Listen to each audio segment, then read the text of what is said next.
ভূমিকম্পের আতঙ্কে এখনও কাঁপছে দেশ। প্রাণহানি আর ক্ষয়ক্ষতিতে সাম্প্রতিক সময়ের সবচেয়ে বড় এই ভূমিকম্পের আতঙ্ক থেকে বের হতে পারছেন না বাসিন্দারা। তবে বিজ্ঞানীরা বলছেন, ভৌগোলিক ও ভূতাত্ত্বিক অবস্থানের কারণে এই ভূমিকম্প খুব বিস্ময়কর কিছু নয়। আরও বড় কম্পনও হতে পারত, আর ভবিষ্যতেও বাংলাদেশে বিধ্বংসী ভূমিকম্পের সম্ভাবনা রয়েছে। এমন পরিস্থিতিতে প্রায় এক দশক আগে কলম্বিয়া ইউনিভার্সিটির ভূতাত্ত্বিক মাইকেল স্টেকলারের নেতৃত্বাধীন একদল বিজ্ঞানীর গবেষণার ফলাফল এখন নতুন করে আলোচনায়। বাংলাদেশের ভূতত্ত্ব নিয়ে ২০০৩ সাল থেকে তারা কাজ করেছেন। দেশের বিভিন্ন প্রান্তে বিশেষ জিপিএস যন্ত্র বসিয়েছিলেন এসব বিজ্ঞানী। একই সঙ্গে নিকটবর্তী অন্য দেশগুলোতেও বসানো হয়েছিল যন্ত্র।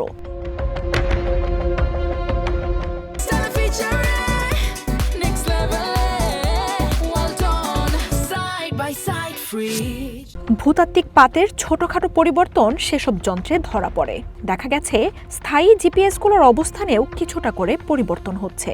সেই পরিবর্তনগুলো বিশ্লেষণ করে বাংলাদেশের মাটি নিয়ে গুরুত্বপূর্ণ বার্তা দিয়েছিলেন তারা। স্টেকলাররা জানান, বাংলাদেশ যে ভূমির উপর গড়ে উঠেছে তা ধীরে ধীরে উত্তর পূর্ব দিকে সরছে। অতি সামান্য, বছরে ২ ইঞ্চি মাত্র। কিন্তু তা অবজ্ঞা করার মতো নয়, কারণ শুধু স্মরণেই থেমে নেই, মিয়ানমারের নিচে থাকা ভূত্বকের সঙ্গে ধাক্কাও খাচ্ছে। এর ফলে মাঝে মধ্যেই হচ্ছে ভূমিকম্প।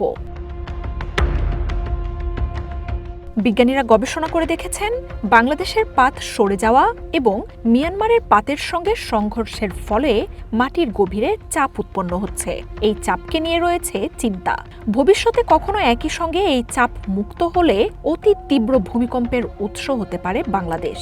ধ্বংসস্তূপে পরিণত হতে পারে ঢাকা সহ একাধিক বড় শহর।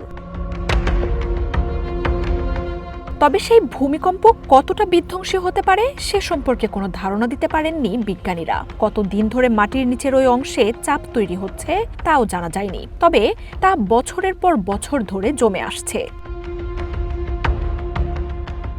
নেচার জিওসায়েন্স পত্রিকায় ২০১৬ সালে বাংলাদেশের ভূতাত্ত্বিক অবস্থার বর্ণনা করেন স্টেকলার। জানান, বাংলাদেশের নিচে যে পাতের সংঘর্ষ চলছে, কোনো এক মুহূর্তের ব্যাঘাতে যদি তা একে অপরকে ঘেঁষে বেরিয়ে যায়, তাহলে ৮.২ মাত্রার ভূমিকম্প হতে পারে ওই অঞ্চলে। সেই ভূমিকম্প আসন্ন কিনা তা নিয়েও জোরালো কোনো বার্তা দিতে পারেননি তারা। এই বিপর্যয় ঘটতে কয়েক বছর লাগতে পারে, আবার কয়েকশো বছরও লেগে যেতে পারে। বাংলাদেশ মিয়ানমারের এই ভূমিপাতের সীমা ১৫০ মাইল লম্বা। কোন অংশ হবে বিধ্বংসী সেই ভূমিকম্পের উৎসস্থল তাও নিশ্চিত করে বলতে পারেননি কেউ। তবে রাজধানী ঢাকাও বিপদরেখার মধ্যেই রয়েছে। ঢাকা শহরের গঠন পরিকল্পনা নিয়েও প্রশ্ন তোলেন বিজ্ঞানীরা। দাবি, শহরের অধিকাংশ বহুতল তৈরির সময়েই নিয়মকানুন মানা হয়নি। ঢাকার মধ্যে এবং সংলগ্ন এলাকায় কিছু অংশের মাটি বেশ ভঙ্গুর। এতে পরিস্থিতি আরও ভয়াবহ হয়ে উঠেছে। স্টেকলারের কথায়, ঢাকা শহরটা একটা জেলির বাটির ওপর গড়ে উঠেছে। মার্জিয়া উপমা, ওয়ান ইন্টারন্যাশনাল ডেস্ক।